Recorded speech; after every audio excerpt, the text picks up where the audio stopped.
Howdy, this is my introduction to my research, and I put a short little snippet of what I'm trying to achieve, which is developing a real-time visual system capable of growing differently based on the material properties of the surface it interacts with. All right, we'll go in more into detail with that shortly.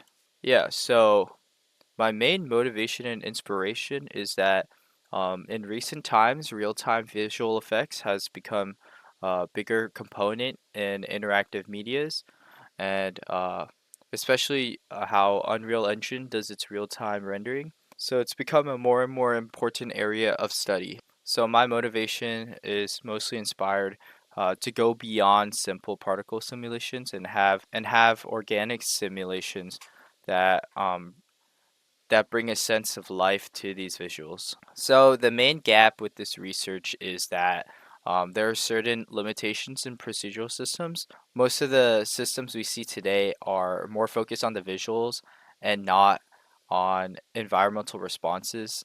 So there are still studies that explore procedural modulations with surface data and environmental responses. However, majority of the visual effects used right now are more on uh, just showing the visuals, and then they can just showing the visuals, and then they can manually change things based on the environment. Usually, they alter how the visuals work based on whatever they have already.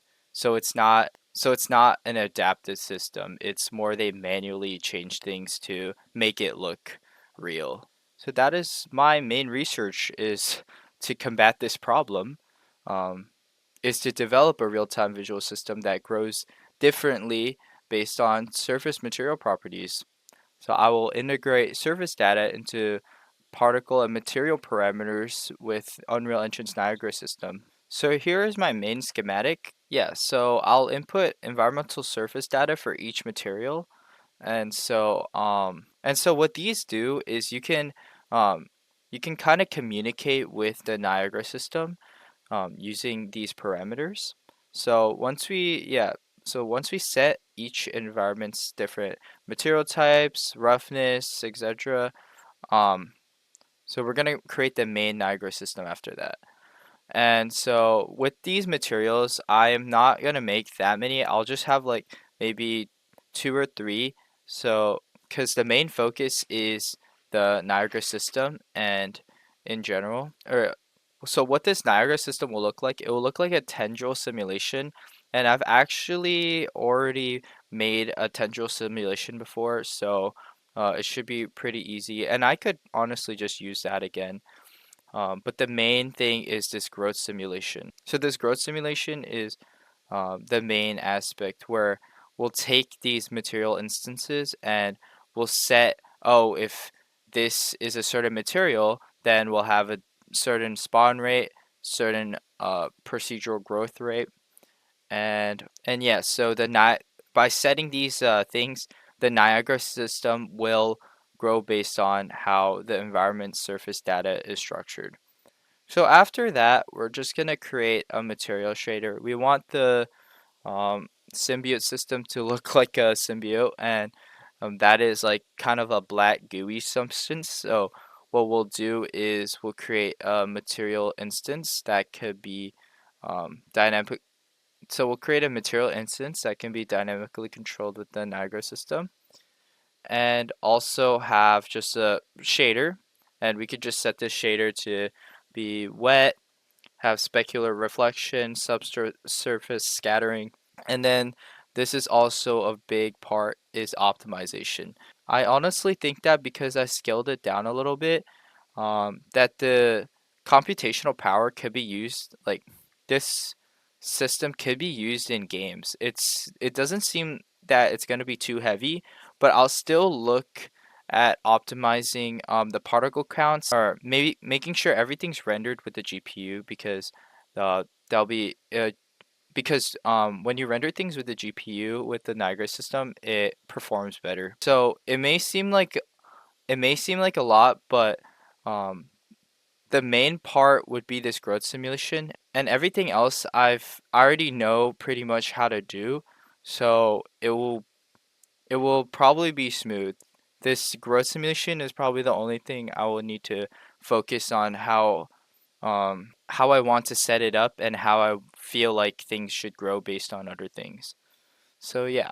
And so we come to a question, why does this research matter? What is the significance of this research?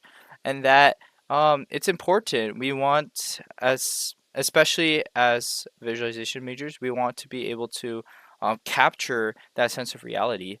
And so when we create a system like this, we're producing effect that responds to the environment, and this could really push and expand creative possibilities for interactive media, because before, most of the time, people are just setting up systems and then they're thinking about how it should react, and then controlling things in that aspect. But if we have a system already built, it could already calculate all that, so it will skip that step where people can make mistakes, and through that, we're just making sure that what we produce is more realistic. And so our main research objectives is, first, we want to develop a procedural system that changes its growth behavior based on the surface. We want to integrate the data we feed, the material data,